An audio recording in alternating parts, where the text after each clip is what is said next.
Welcome back, travelers, to the next part of our epic journey to Cambodia.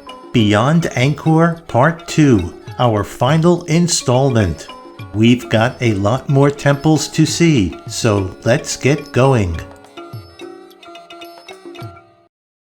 First, a quick stop at Ta Keo, built in the late 10th century, over 1,000 years ago. At first glance, it's pretty impressive. A massive edifice with multiple towers. But as you get closer, those towers look kind of unfinished, and that's because they are. One ancient scripture says the temple was struck by lightning and may have been considered cursed. Then the king died, and the new king, well, he had his own temple to build, so who cares about the old one?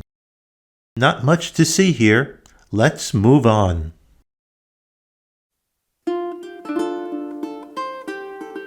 Another day, another temple, as we travel further into the past to the Lole Temple, built in 893, the late 9th century. While Europe was in the Dark Ages, these guys were building fabulous temples.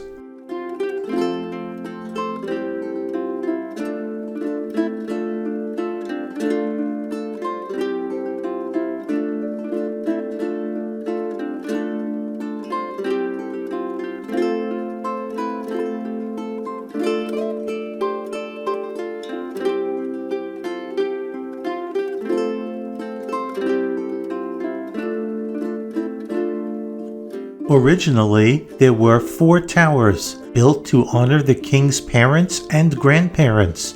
Back then, it was custom to honor your ancestors before yourself.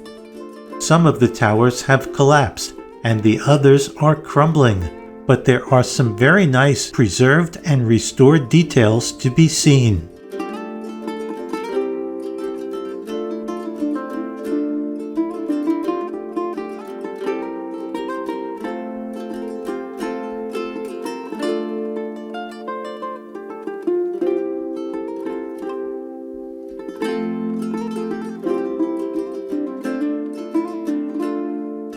Here, a section of the original Sanskrit inscription marking the dedication of the temple, detailing the date of consecration in 893 and the names of the king's ancestors.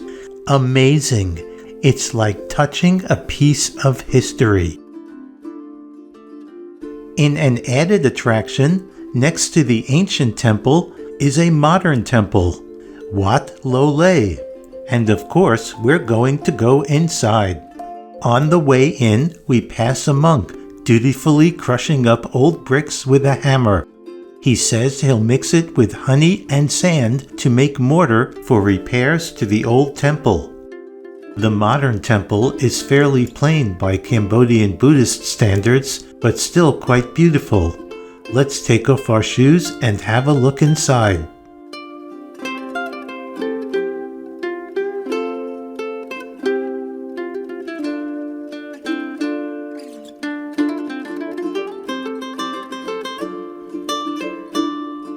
The walls are covered with dreamy artwork depicting the life of Buddha.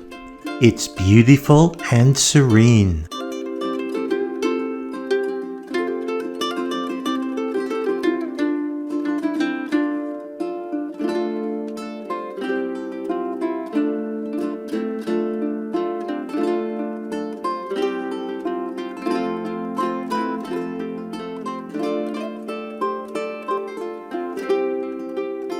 Neither of us was raised Buddhist, nor do we practice it, but we are always inspired by its tenets of compassion, moderation, and ethical living. We exit the temple feeling spiritually refreshed. The other nice thing about Lolai is that even though it's only 20 kilometers, about 12 miles from Angkor, because it's so small and undeveloped, it's not nearly as popular. There was nobody else there.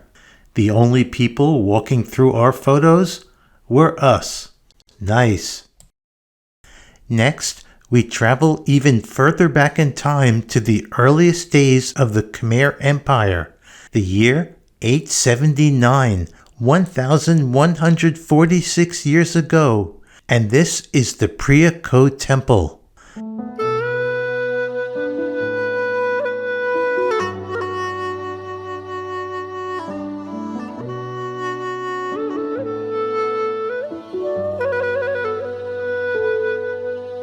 Built by the third Khmer king to honor his uncle, the first Khmer king, it's the oldest Khmer temple.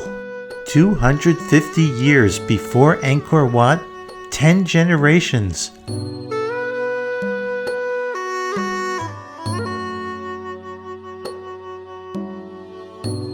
Though it's older than Lolai, it's in much better shape due to a restoration in the 1990s.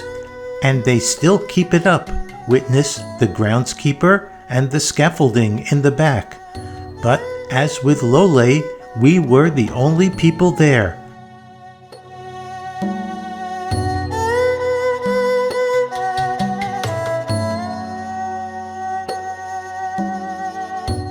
Huge stone lions guard the entrance, but otherwise the motif is pretty similar to Lolai, with warrior guardians and elaborate doorways.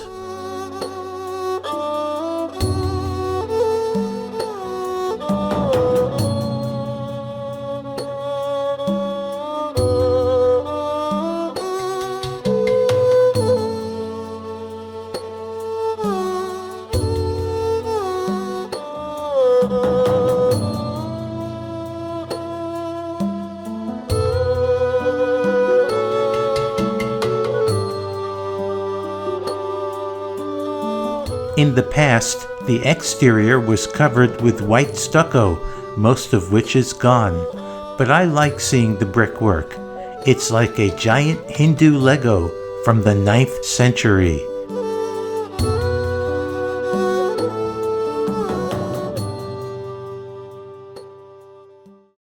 And now it's time once again for Adventures in Dining at Khmer Grill and Soup. I found it on Google Maps, a short walk from our hotel and well reviewed, so I figured it wouldn't make us sick. I hope. It's really kind of empty, which made Judy kind of nervous, but it's not yet peak tourist season. The prices look really good. Let's order some food. Wow, let's eat. Shrimp tempura with dipping sauce, Khmer fried noodles with chicken with a nice runny yolk egg on top, and off to the right, fried peanuts to munch on while you wait for your meal. And to top it off, grilled squid. It was all delicious. The price for this extravaganza of food? $9.50. Don't tell the owners, but they could have charged double and it would still be a bargain. And we didn't get sick. Khmer Grill and Soup, recommended by Google and Happy Couple Travels. Today we're going to walk through the capital of the Khmer Empire, Angkor Thom. Angkor Wat means Great Temple, and Angkor Thom means Great City. This was where the king lived, along with the queen, concubines, and administrative, military, and religious advisors. We enter through one of the ancient city gates. Just inside, there's a contemporary Buddhist monastery and temple with some impressive giant stone Buddhas.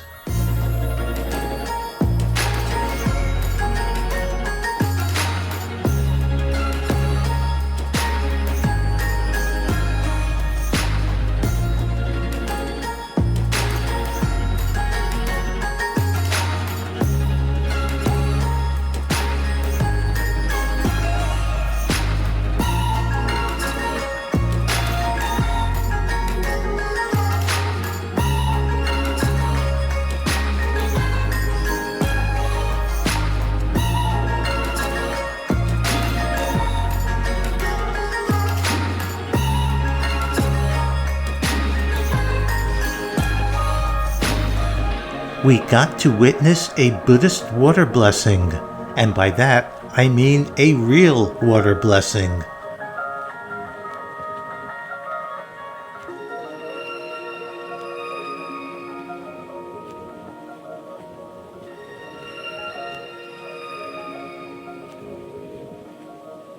We've had water blessings before on our Asian travels, but they were just a sprinkling. I think we'll skip this one. Moving on, we pass the ruins of several smaller ancient temples, now collapsed and overgrown beyond repair.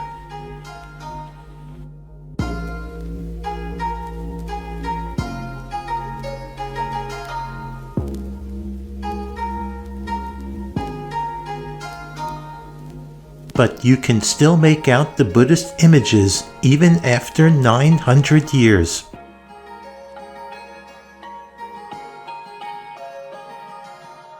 Our next stop in Angkor Thom is Thiminiakis, translated as the Celestial Temple. This was a little private temple just for the king. Legend says that each night he had to ascend to the top and mate with the Naga, the snake goddess, who would take the form of a beautiful woman. If he failed to do so, disaster would strike the land. A tough job, but someone has to do it. Even today, people say prayers and leave offerings to the goddess. Let's take a closer look. Let's see, there's fruit, flowers, lotus flowers, coconuts, and even bottled water. Even a goddess needs to stay well hydrated. Lucky me, I didn't need to climb the tower since I already have my own goddess. Continuing on in Angkor Thom, we pass a group of monks, not an unusual sight in Cambodia. From the looks on their faces, it seems like they're tourists just like us. Well, not exactly like us, but tourists nonetheless. Yes, monks are a common sight around Cambodian temples, as are monkeys.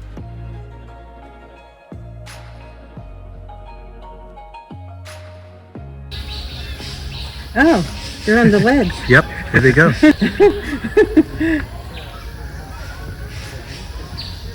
Judy, it's like the land that time forgot. It really is.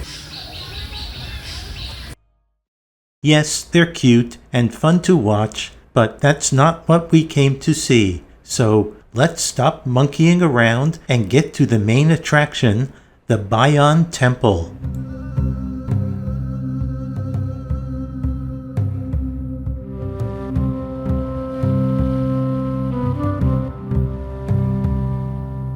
This is the Bayon Temple, built by a king to commemorate his great victory and elevate himself as a Buddha. There are Buddha heads everywhere. There's one, there's another, there's a few more, there's a few more, and even further down, there's another couple.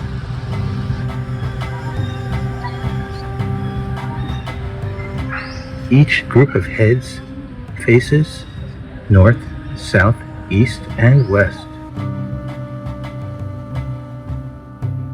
The man who built Angkor Thom, Jayavarman VII, was the great-nephew of the man who built Angkor Wat. After that king died, power passed to Jayavarman's uncle, and then to another uncle. He was overthrown and assassinated by a subordinate, who in turn was overthrown and killed by invaders from Champa, now modern-day Vietnam. Times were pretty brutal back then. But Jayavarman rose up and reconquered the country 4 years later. And of course, he built his own fabulous temple to celebrate his victory. Our guide points out one of the many scenes depicting his glorious battles with such advanced weaponry as crossbows mounted upon elephants. And here he is, leading the charge from atop his own elephant. He ruled for 37 years, converting the country to Buddhism. And therein lies the mystery of the giant heads. Are they the heads of Buddha? Or are they the heads of the king?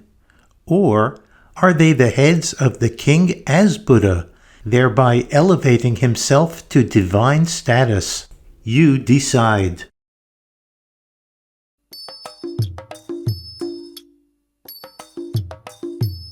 And that completes our epic Southeast Asian adventure.